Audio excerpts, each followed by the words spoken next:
प्लास्टिकको ट्याङ्की जसले अगाडि ट्रस्ट घरबाट अगाडि देखिएको छ त्यसलाई नाम दिएको छ ट्याङ्की र डेमोन्स्ट्रेसनको बिच ट्याङ्कीसम्म त्यो हाम्रो जनरल लाइन अफ डाइरेक्सन भने जनरल लाइन अफ डाइरेक्सन दायाँ 50 मिटर हरियो झन्डा राखिएको छ अनि यो लेफ्ट टु राइट आर्कभित्रमा हाम्रो डेमोन्स्ट्रेसन हुनेछ।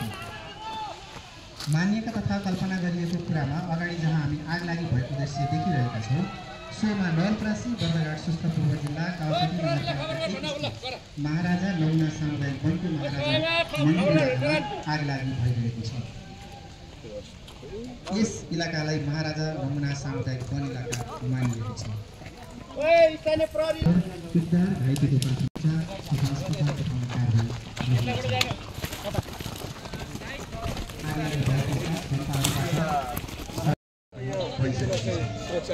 सँगसँगै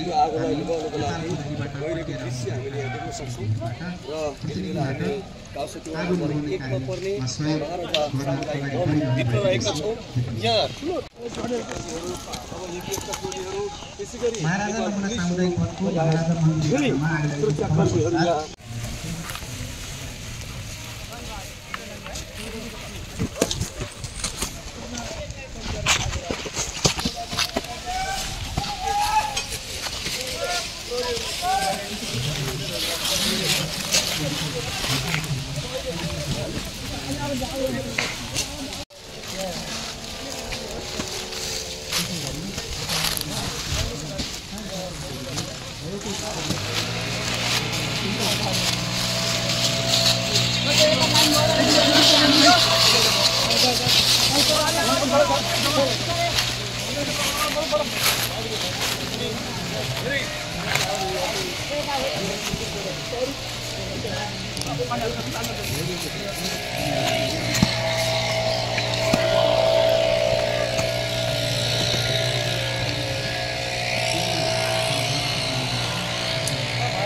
त्यो उता पछाडि ब्याकफायर लगा त्यो बाटोबाट माथिबाट त चलाउनु लाग्यो बाटो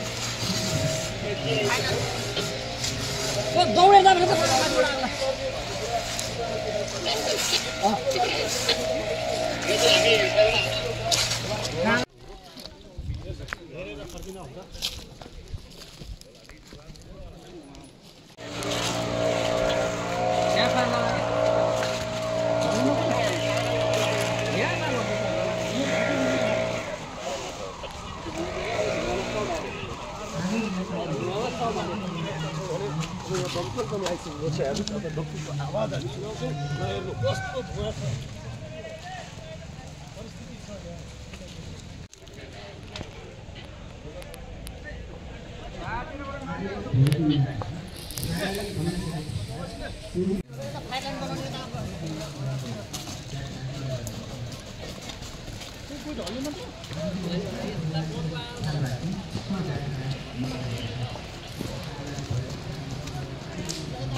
लाग्यो सबै जनताहरू त्राही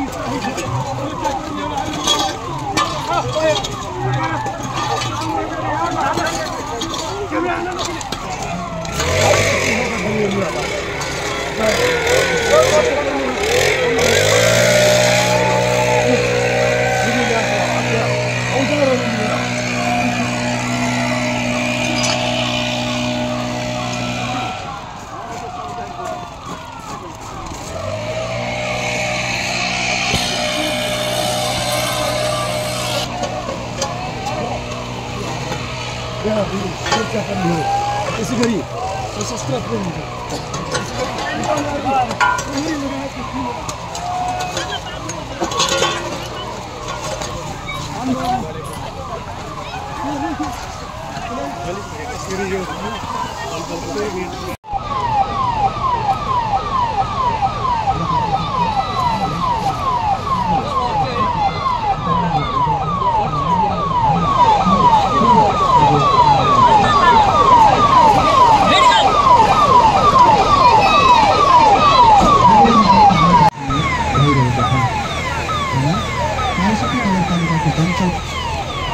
मोनिटर परेकोले आगो निभाउने कार्य भइरहेको छ।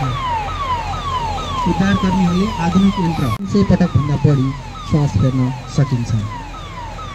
घाइतेलाई उद्धार गरी प्राथमिक उपचारको कार्य समेत भइरहेको हामी अगाडिको दृश्यमा देख्न सक्छौँ। साथसाथै नेपाल उद्धार टोलीहरूले आफ्नो सम्पूर्ण क्षमताको प्रयोग गरी उद्धार कार्यमा खटिरहनु भएको छ।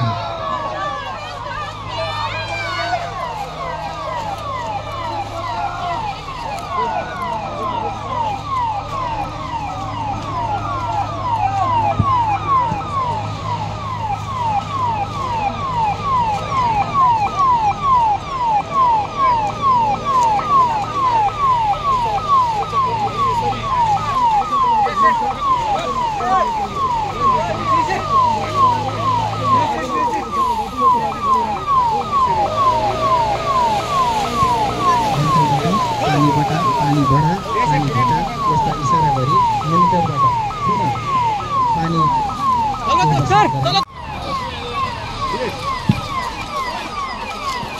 साबुत विसाबुत सामानहरू चाहिँ नेपाल प्रहरीद्वारा मुचाल्का उठाउने कार्यक्रम के सामान हो है यहाँ भन्नु होला हाम्रो दबाउमा छन् सबै चलेको हामीले दबाउराजीको रोगरमा स्थानीय चाहिँ तपाईँहरू यहाँका स्थानीय बासिन्दा हुनुहुन्छ उहाँको लागि हो ठुलो दुर्घटना अब यो नहुनुपर्ने घटना घट्यो।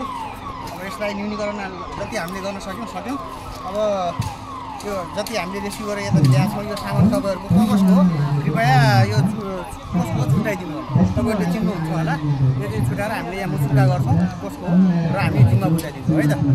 त्यो गाग्रीहरू छ दुईटा गाग्री मेरो सर त्यो गाग्री पनि मेरो हो होइन यहाँ राख्नुहोस् बोलान अरू पनि सम्पत्ति जल्यो हाम्रो त 4 तोला सुन थियो। ठिक छ त्यो हामी 10,000 क्यास थियो।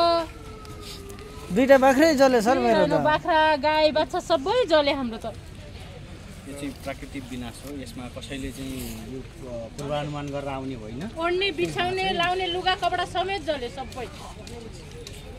र हामीले जति चाहिँ हामीले रेस्क्यु गर्न सकेका छौँ हामीले चाहिँ निकालेर यहाँ राखेका छौँ। त्यसले अब त्यसलाई त्यही सामानलाई तानेर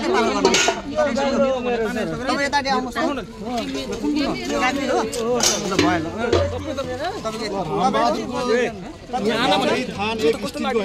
ल एकछिन त्यतिकै हुनु है। त्यसपछि रामबहादुरको गाग्री थाने एक स्टिलको त्यसपछि पुतली मैयाको सर एउटा गाग्री दुईटा टिक्चे मात्रै बच्यो सर हाम्रो हामीले सकेको सहयोग गऱ्यौँ। अब त्यसमा चाहिँ हामी सबैजना सुरक्षित रहनुपर्छ। यस्तो प्राकृतिक विपत्तिमा चाहिँ हामी आफै चाहिँ चनाखो पनि हुनुपर्छ है। त्यो भएर चाहिँ अब भविष्यमा यस्ता खालको चाहिँ यो प्राकृतिक विपत्ति मानवीय त्रुटि या प्राकृतिक रूपमा चाहिँ हुनसक्छ। त्यसलाई चाहिँ हामी चाहिँ सचेत बनाउँ र यस्ता यो डढेलो जन्ने चाहिँ प्राकृतिक विपत्तिबाट वन वातावरण जैविक विविधता र पर्यावरणको संरक्षण गरौँ, वनलाई डढेलोबाट जोगाउँ। अनुरोधक डिभिजन वन कार्यालय नवलपुर। अन्त्यमा हाम्रो भिडियो कस्तो लाग्यो जस्तो लाग्यो त्यस्तै सुझाव सल्लाह प्रतिक्रिया दिन नभुल्नुहोला।